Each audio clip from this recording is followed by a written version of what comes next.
We're turning to Proverbs chapter 31, please. Proverbs chapter 31.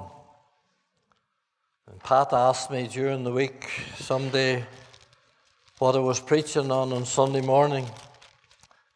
And I told her Proverbs 31. She says, you know, it's not Mother's Day. And I know it's not Mother's Day at all. And I know that the last 11 verses in this chapter 31 of Proverbs speaks about the virtuous wife, woman, and mother. But there's another woman in this chapter as well, whether you knew it or whether you don't, but you will before the meeting's over this morning. And it's this other woman that's in this chapter and her son. So there's a mother and a son on display this morning for to minister to us. It's them that I want to call your attention to. For there is something God wants to say this morning to some young people and perhaps to some mothers.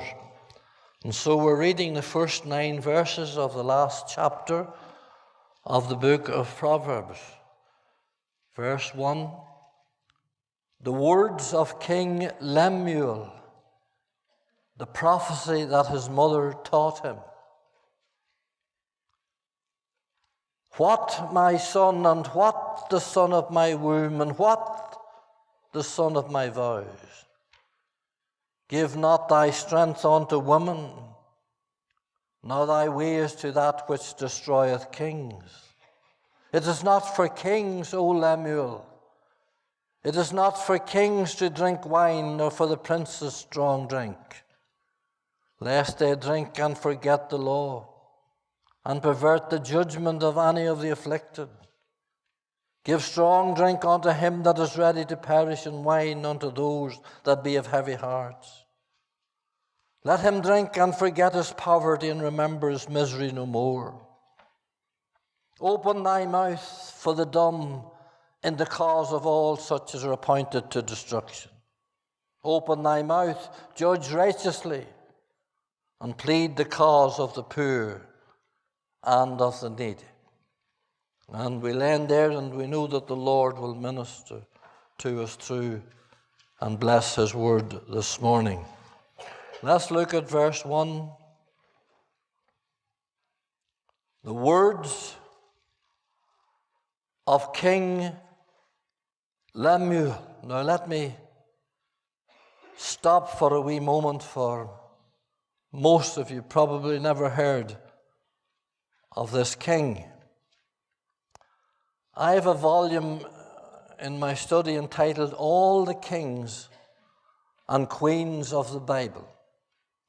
And it's a very rich and a very helpful book. But this king's not in it. So it's not all the kings of the Bible. And then I tried another source to find out who this king was, but to no avail. Now there are some who think that it's a pet name that Bathsheba, the mother of Solomon, gave to him, but I don't run with that.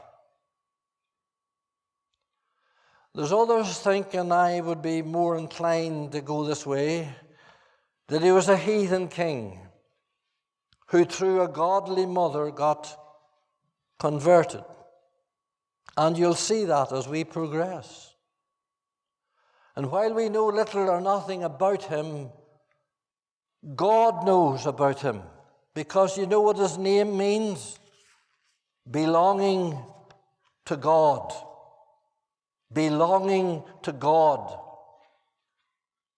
Do you belong to God this morning? Be honest now. Do you belong to him? Or do you belong to the devil? Because you either belong to one or the other. You see, God has his people everywhere. It's amazing to read that there were saints in Caesar's household. God has his people hidden in all sorts of places. This king may not be prominent like King David or King Hezekiah or King Solomon, but nevertheless, he belonged to God. You may be virtually unknown this morning. You may be passed by, as this king has been passed by many commentaries and recorders. You may be passed by this morning, insignificant and feel useless and nothing. But remember this, the Lord knoweth them that are his. And this monarch, wherever he was, wherever he reigned, and whether he was a prince or a monarch or a king at this particular time, we don't know, but he was royalty, as the Bible tells us. And wherever he was reigning, one day he took time to write the testimony, his testimony, that ended up in this inspired word. And he starts with his mother. Look at verse 1. The words that King Lemuel, the prophecy that his mother taught him. Now let me put that into our language. I want to tell you about the message that my mother taught me. Now that's what he's saying. We know little about him, but we know less about his mother. And so this king, whoever he is, wherever he's writing, wherever he is, he's saying something that God put into the inspired word. I said, I think a thousand Proverbs Solomon wrote. Only 31 of them are here. And this is in for our learning this morning. This man is testifying, and he starts off by saying, I want to tell you about the message my mother taught me. And I say to you young men and women this morning, here and listening to me elsewhere, thank God for godly mothers. Thank God that they teach you the things of God and they teach you the message of the gospel. And mother, let me say to you this morning, keep at it, because it will pay off someday. Take time to read the Word. Take time to pray with your children. When they go to school or to the college or to the work, close the door and the closet and petition them before God. Don't leave it to the Sunday school teachers. Don't leave it to the Friday night meeting. Don't leave it to the pastor. Remember Timothy, Paul says, from a child thou hast known the scriptures which are able to make you wise unto salvation. Now sadly I hadn't a godly mother. I had a good mother, and I had the joy of leading her to the Lord before she died. But you know, the milk run that I done for my father and started to drive and lift cans at 17 years of age, there were two godly women that even stood out then in those days.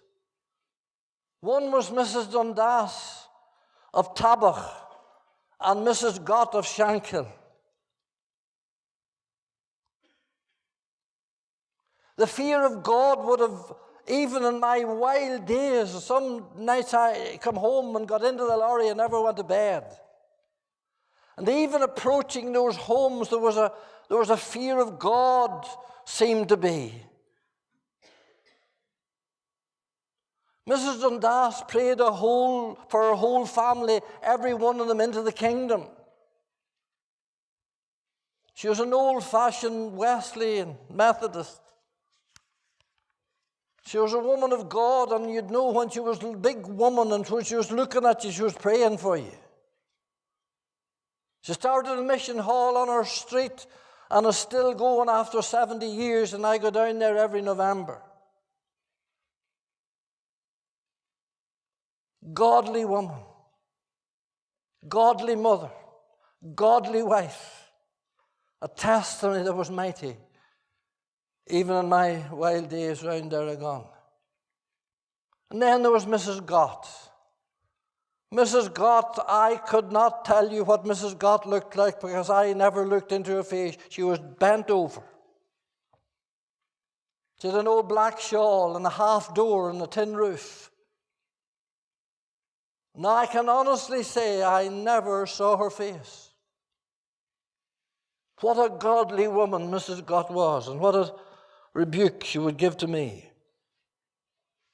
Her husband was coming home from the fair day in Enniskillen, and he didn't feel too well, and he went into a neighbour's house and he sat down at the fire and he died and left her with a big family. Every year she had an open-air meeting on her premises at a wee farm, 7 or 8 or maybe 10 or 12 acres, at the gates leading in from the road away up on the mountain.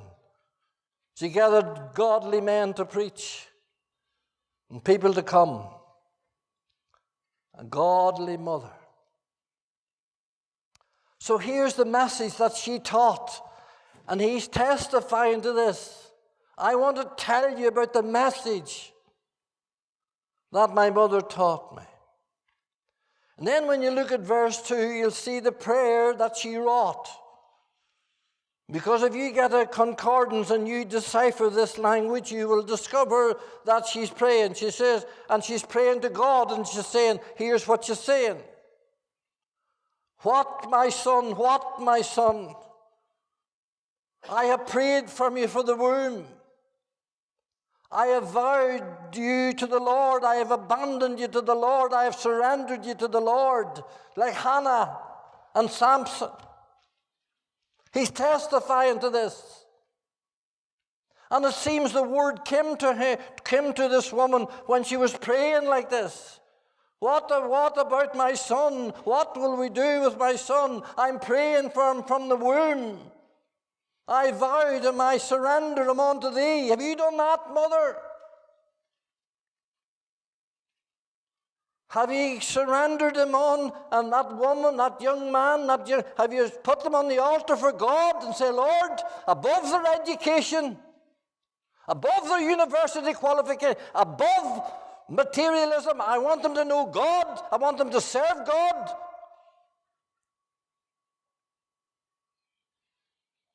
Well, that's what she did. And when she got down before God, this godly woman for this son, this young prince, or whoever he was, when she got down before God, God spoke to her. Because it was the message she taught and the prayer that she wrought and the warning that she brought. She warned them of two things that young men and women need to be warned of today. This is incredible. 3,000 years ago, if you read these verses down, you'll see she warned them about woman and wine.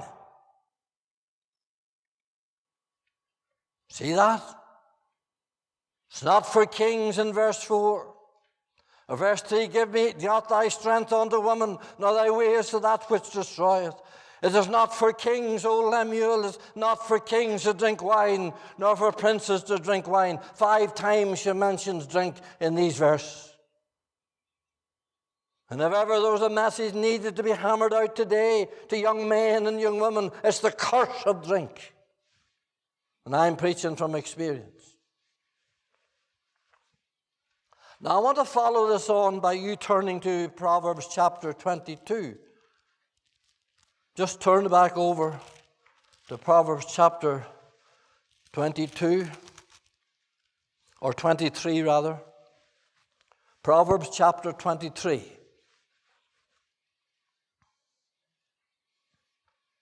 Tremendous verses these. Oh, how we need to apply them today. Proverbs chapter 23 and verse 26. Well, let's come down these verses here, because not only is this woman speaking about women and drink, Solomon is here. Take heed this morning. The curse of this age and day and hour is here. Watch this now. My son, give me thine heart. That's a word for the backslider. Can we stop a wee minute? That's a word for the backslider. Some of you here, some of you listening to me this morning, you're way back. Oh, you're a son, you're a child in the family, all right. You're born again into the family. There was a day when he came into your heart, but you never surrendered. You never put him on the throne, as we were singing about this morning.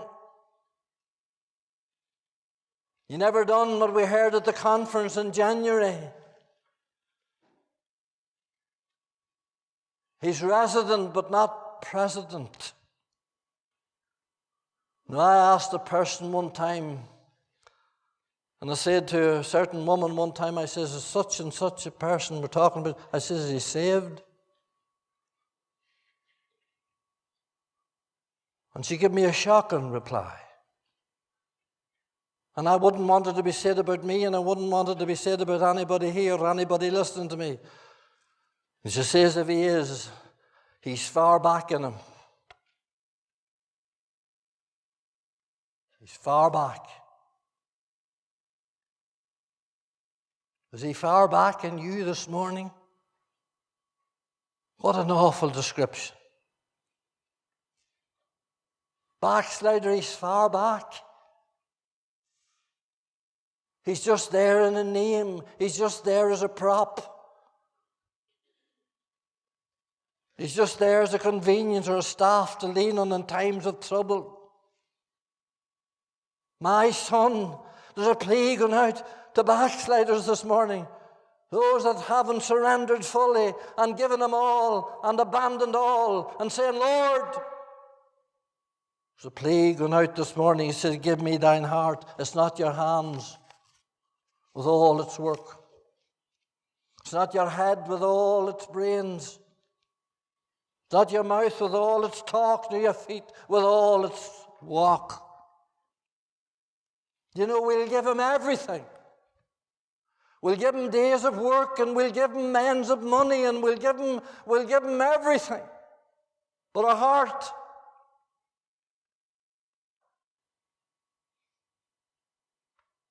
we'll give him time in the morning, we'll give him time in the evening, we'll give him our time, but we'll not give him our heart. Full and utter surrender and abandonment. We sang this morning, thy throne, my heart shall be thy throne.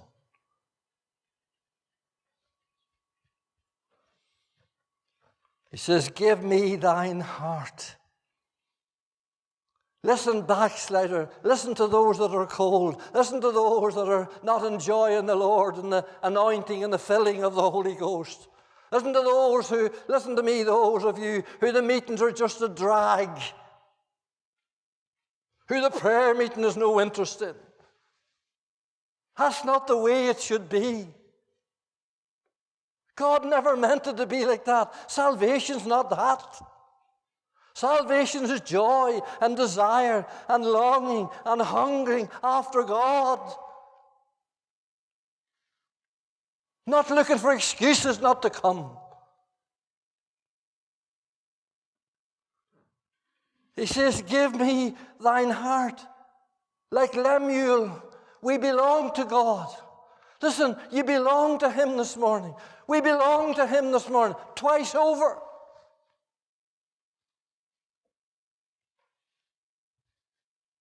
He created us, and he redeemed us. And he says, give me what is rightfully mine, as we say. Give me what belongs to me.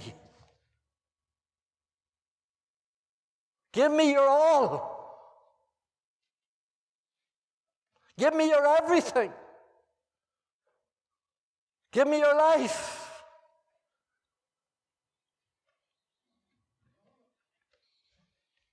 He's entitled to what belongs to him.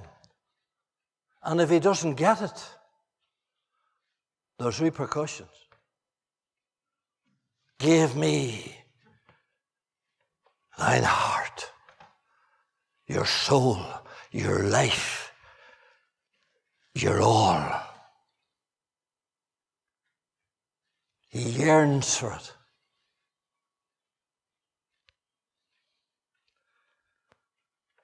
Behold, I stand at the door and knock. And that's to Christians now. It's not to the unsaved. Stand at the door and knock. If any man, any woman, open the door and come in, I will sup with him and he with me. Will you open the door this morning and let him in to take control? Or will we go on living an old, barren, cold, down, mumbling life? Never was meant to be. That's not the Christianity. That's not what I read about in the Scriptures. I read about the fullness of joy.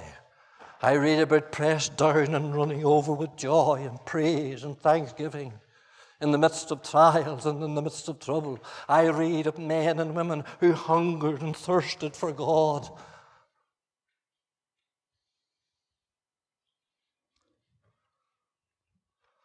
Now watch this. Watch verse 27. My son, give me thine heart, and let thine eyes, and the eyes have a queer lot to do with this. You're hearing on all through the week, the eyes have it, the eyes have it. Well, the eyes have it here. Now watch this very carefully. My son, give me thine heart, and let thine eyes. I wonder what you're watching. Come on now this morning.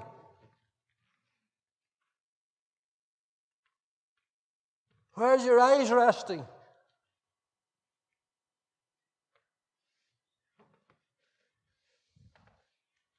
Watch it.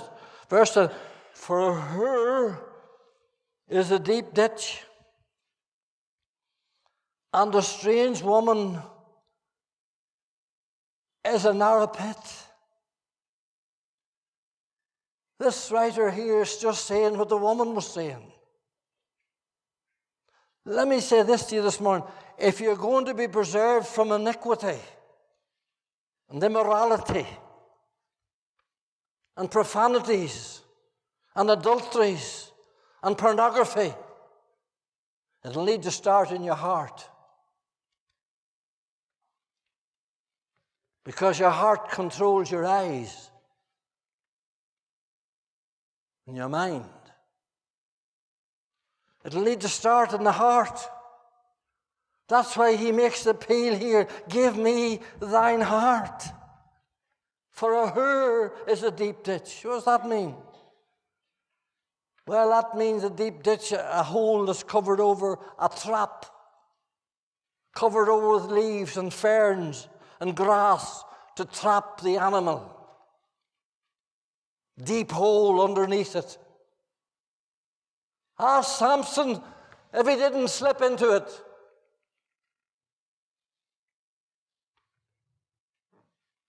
Ask the mighty David, did he not fall into it? Ask Gideon. And ask hundreds in our province that their ministry is finished and done, and they're in the corner this morning, tortured by the devil. Ask them if there's not a devil. Ask them if there's not traps laid for the believer and for the sinner to destroy them and take them down to hell. Ask them.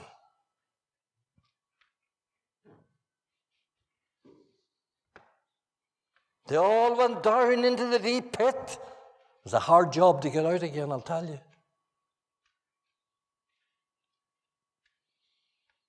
Now look at verse 28. She also lieth in wait as for a prey, and increases the transgressors of men. We could take a night on that text on its own. Whoa, look at verse 29. We'll have to cut something out here. Look at verse 29. There's 6 questions asked here. 6 questions that Solomon asks here. Verse 29. Who has woe? Now let's just pause a moment at each of these. And I hope I'm getting through to the young generation this morning. Who hath the woe? That means who has the cry and the lament. Let me say this. It's the same word used in the 6th chapter of Isaiah. When he was in the presence of God in the temple, and he saw the Lord, and he shook, and he trembled, and he said, woe is me. I tell you, there's men and women this morning, and they're shaking, and they're trembling, and they can't stop the drink. And the devil has dealt a mighty woe to them. He's saying here, who is woe? Watch it now as it goes on. Then secondly, he says, who is woe? Who has sorrow, tears, heartbreak, grief? I tell you, my friend, there's more broken hearts, there's more broken homes, there's more broken families. As a child, I cried myself to sleep at night. As a child, I cried when I heard my mother cry. And thank God you never experienced it. And that's why I still hate Saturday nights.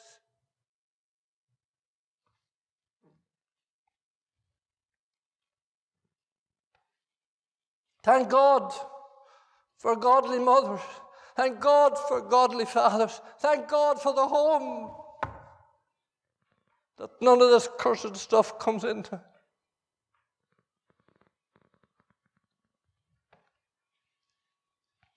Sorrow.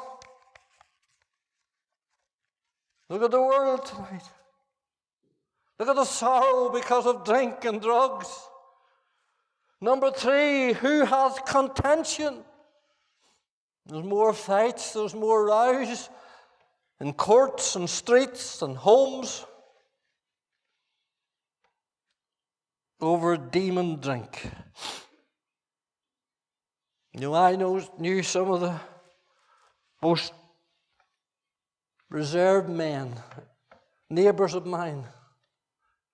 They could hardly look at you when they were talking to you. They wouldn't have lifted their voice. Quiet, shy, country men.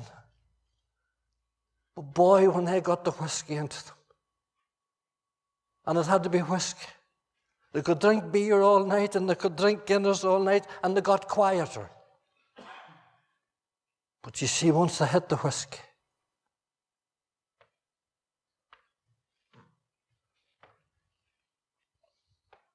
the contention started. Look at it again. Who had babbling? Still at verse 29. Babbling? The speech slurred, the brain dulled, the walk impaired, and the nonsense of talk and chat. See, I don't have to tell you. You think it's new, do you? You think it's new? The devil always uses what he's good at using. He's always used what works. And remember, I'll be saying this probably tonight or some of these nights. The devil was trained in heaven.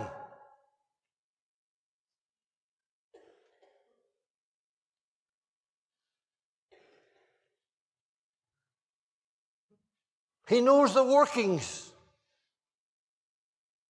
He knows far more than you'll ever know. It wasn't me coined that phrase. It was Jonathan Edwards said that. He was trained in heaven. So he knows what works.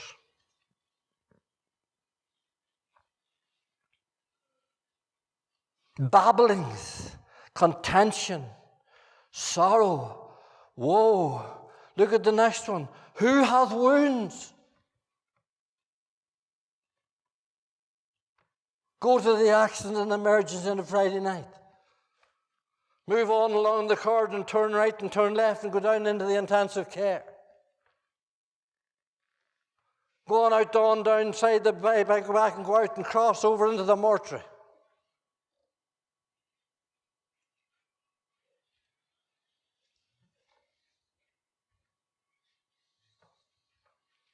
Who hath wounds?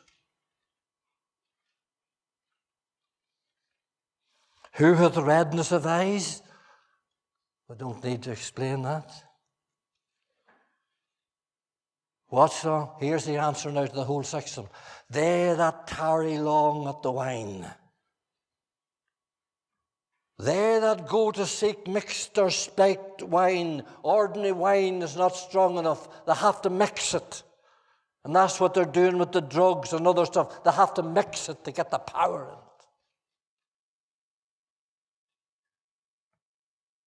Verse 30, they that tarry long at the wine, they that go to seek mixed wine. Verse 31, look not thou upon the wine when it is red. I hear Christians saying, a wee drop of red wine or a wee drop of white wine will do you no harm. I'll read this verse and these verses.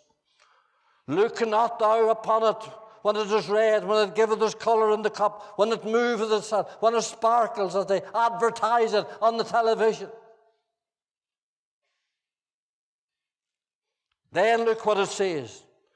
At last it biteth, what like? A serpent. The serpent on the rock.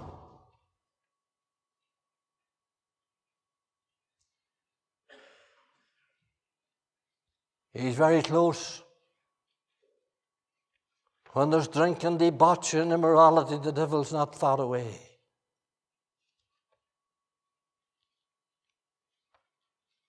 Verse 33, thine eyes shall behold strange women, and thine heart shall utter perverse things.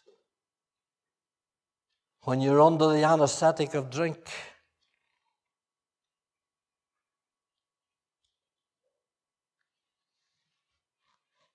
and when the heart is not right, anything can happen.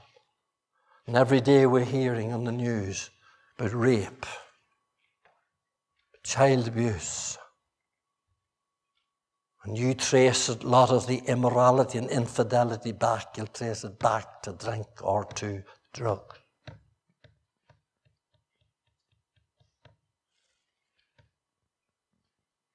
Verse 34, yea, thou shalt be as he that lieth down in the midst of the sea. I tell you, if you're full of whiskey, you'll not worry where you'll go. And you'll lie down in the water and it'll not feel it. That's what it says here. Or goes up into the top of a mast. You're half mad and you'll go anywhere or you'll do anything. Look at what it says. Yea, thou shalt be as he that lieth down in the midst of the sea, or as he that lieth upon the mast. They have stricken me, shalt thou say, and I was not sick. They have beaten me, and I felt it not. I can testify to that this morning. You didn't feel it the next day.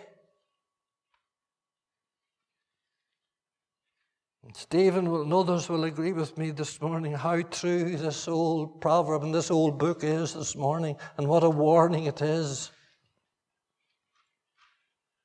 And then look at what it says. When shall I awake? Whenever I waken up, I will seek it yet again. A boy lived beside me. My father bought me my first drink when I was I always drink. I never knew a time I didn't drink. There was always bottles with stuff on the bottom of it. There was an old boy lived beside us, and he gave me whiskey. It wasn't very big. That'll do you no harm. Get it down, it'll do you good. And then when you get sick and get it up, it'll do you good. Oh, the curse of it. Oh, what a mighty book this is we have in our hand here this morning. And when they awake, I will seek it yet again. Listen, friend, this morning, there's men at the back of pubs just now batting the doors to get a drink.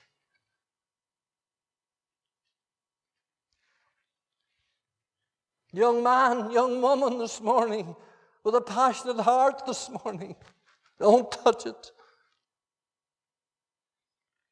Pat and I was crossing the mall, going down to the Baptist church many years ago on a Sunday morning. The both of us come down the steps and was crossing over Barrack Street, and there was a man lying on the street. And he had been pulling cigarette butts out of the street. He'd been lifting these cigarette butts, and he was as black, and he was as dirty. He was a tramp of the street. And Pat said to me, she says, "Oh, look at that poor man." I says, "Take a good look at him. He used to be a sergeant on the police."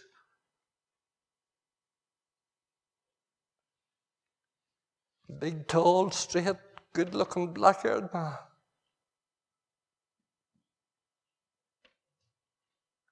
And that's where it brought him.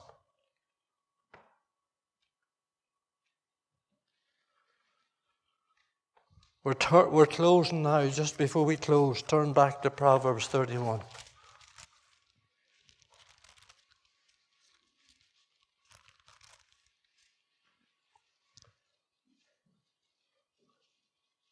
What a testimony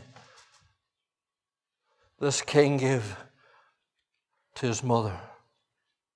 But you know, she not only instructed him on wine and women, but on prayer. Look at verse 8. Please what she says to him. "Open thy mouth for the dumb in the cause of all such as are appointed to instruction." And then comes in again. "Open thy mouth. Judge righteously and plead the cause of the poor and needy." Son, open thy mouth and plead their cause. Now, a woman couldn't say that to her son unless she was doing it herself. A pastor cannot preach like that unless he's doing it himself. A father cannot say that to his child unless he's doing it himself. Son, she says, plead the cause of those who are dumb, who cannot pray for themselves.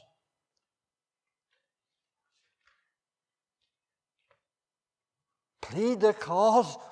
Oh, son, plead their cause ere they go down into destruction.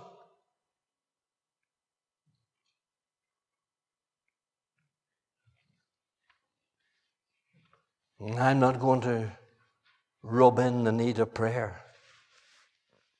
I'm not going to do that. But you know very well. Esther went in before the king. She says, "If I perish, I perish. I cannot endure to see the destruction of my people." Can you endure to see your son or your daughter going down to a drunkard's hell? Can we? Oh, what a mother this was. What a woman this. Was this the same woman he goes on about here? I don't know. But I don't believe she was. And we do love this last part, don't we? We're not touching it this morning. Oh, what a godly woman this was. Read it over. Read the chapter over. And we're blessed. And I would know that this assembly is blessed with godly women and good mothers and praying mothers. I would know that, but I watch you.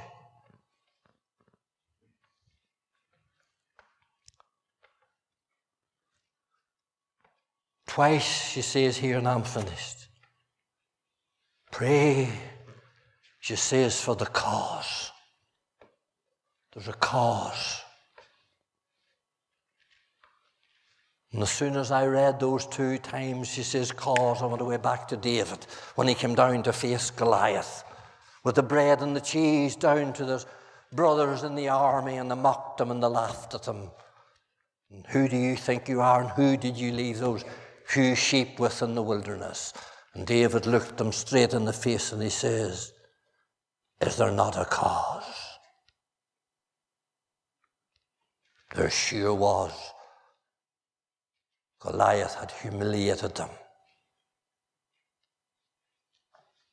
There's a cause. The giants in the land. There's a cause, my friend. Let us take the cause to heart. Let us make a wee bit of time extra and come to pray. Let us close the closet door. Let us warn our children of these 2 evils of the hour.